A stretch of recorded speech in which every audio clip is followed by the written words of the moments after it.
Hello friends, welcome to my channel Archu's किचनमध्ये तुमचं सर्वांचं स्वागत आहे. तर आज मी एक वेगळी रेसिपी घेऊन येत आहे, व्हेजिटेबल्स पॅनकेक. व्हेजिटेबल्समध्ये तरी मी याच्यामध्ये कोबी घेतलेला आहे, बटाटा, कांदा, सिमला मिरची आणि गाजर. जेवढे आपल्याकडे काही व्हेजिटेबल्स घरात राहतात तेवढे तुम्ही घेऊ शकता. खूप हेल्दी रेसिपी आहे, असं नाही आहे की ती अनहेल्दी रेसिपी आहे. कारण ही मुलं पण खाऊ शकतात आवडीनं. असंही मुलं पालेभाज्या खायचा आणि अशा जास्त मिक्स भाज्या खायचा त्यांना खूप कंटाळा येत असतो. त्याच्यामुळे तुम्ही त्यांना ही रेसिपी करून दाखवा, ते खूप आवडीने खातील. आणि डाएट जे करत असतात ना त्यांच्यासाठी पण हे हेल्दी रेसिपी आहे, कारण की आपण हे खाऊ शकतो. तर आता सगळ्या भाज्या आपण अशा छान बारीक बारीक कट करून घेऊया.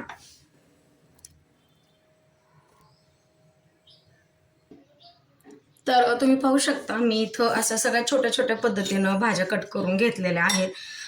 कॅरेट म्हणजे गाजर, मिरची, कांदा, बटाटे आणि कोबी. तर हे सगळं मी असं बारीक बारीक कट करून घेतलेलं. तर याच्यात आपण आता सामान टाकून देऊ, याच्यातलं जे काही आहे ते. आता मी इथं चवीनुसार थोडंसं मीठ टाकलेलं आहे. याच्यामध्ये आपल्याला टाकायचं आहे बेसन पीठ, जास्तही नाही आणि कमीही नाही. तर मी बरोबर एक अर्धी वाटी बेसन घेतलेलं आहे, ते याच्यात मी टाकून दिलेलं. आणि तांदळाचं पीठ असेल तुमच्याकडं तर तेही तुम्ही टाकू शकता याच्यामध्ये. ते पण मी अर्धी वाटी टाकलेलं आहे याच्यात. याच्यामध्ये थोडंसं जिरं टाकायचं, थोडेसे जिरे टाकलेले आहेत मी. टेस्ट छान येते जिऱ्यांना पण. आणि ऑप्शनल आहे, ज्याला कोणाला आवडतं त्यांनी टाकू शकता, असं काही नाही की टाकायलाच हवं म्हणून. आणि थोडीशी हळद टाकलेली आहे मी. ही रेसिपी एकदम सिंपल आणि छान युनिक पण आहे, कारण की जास्त भाज्या वगैरे घरात असल्यानंतर मुलं खूप छान आवडीने खातात. तर आता हे सगळं आपल्याला मिक्स करून घ्यायचं आहे. याच्यामध्ये थोडंसं लागेल, जास्तही पाणी टाकायचं नाही, थोडंसं बॅटरमध्ये थोडंसं पाणी टाकून आपण अगोदर हे मिक्स करून घेऊया.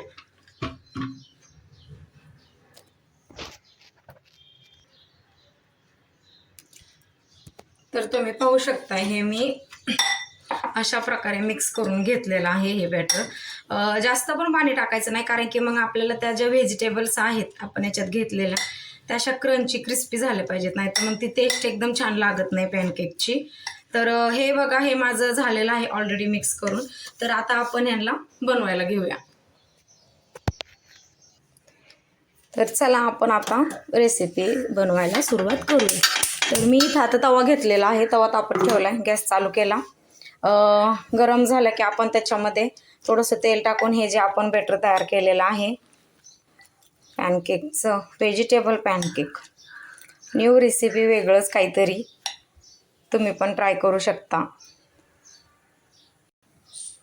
तवा आपला गरम झालेला आहे, याच्यावरती थोडंसं तेल टाकायचं, ऑइल, जास्तही काय नाही, कारण की ते चिपकले नाहीत पाहिजे त्याच्यामुळे. तर आता मी हे तुम्हाला दाखवते असं बनवायचे पॅनकेक. हे तुम्ही पाहू शकता.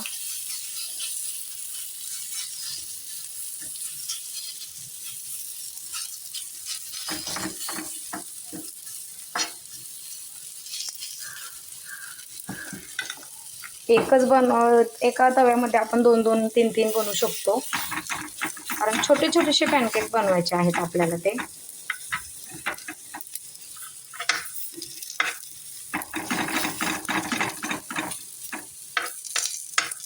पाहू शकता तुम्ही. मी इथं 2 बनवलेले आहेत. आणि मग नंतर याच्याकडेने आपण असं ऑइल सोडायचं. त्याने काय होतं, ते असे जरा थोडेसे क्रिस्पी वगैरे पण होतात. जास्तही ऑइलचा यूज नाही करायचा. ज्यांना कोणाला जास्त क्रिस्पी वगैरे हवे असतील ते टाकूही शकतात.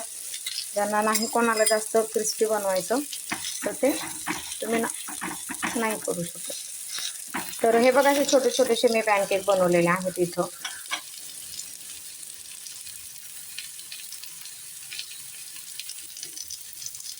तर आता आपण यांना असं पलटी करूया. हे पाहिलं किती छान आणि क्रिस्पी झालेले आहे ते तुम्ही पाहू शकता.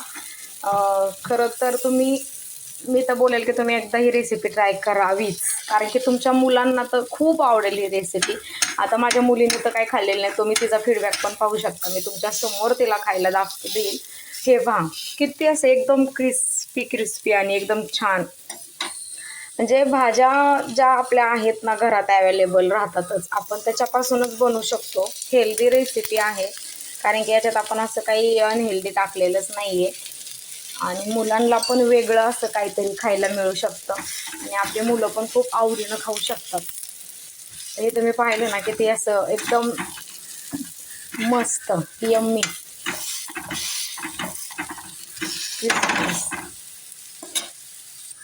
तर फ्रेंड्स, आपले क्रिस्पी यम्मी असे व्हेजिटेबल्स पॅनकेक तयार झालेले आहेत. तुम्ही पाहू शकता हे किती क्रिस्पी आणि किती एकदम छान मस्त झालेले आहेत. तर तुम्हाला माझी रेसिपी आवडली असेल तर प्लीज माझ्या चॅनलला लाईक, शेअर आणि सबस्क्राईब करा.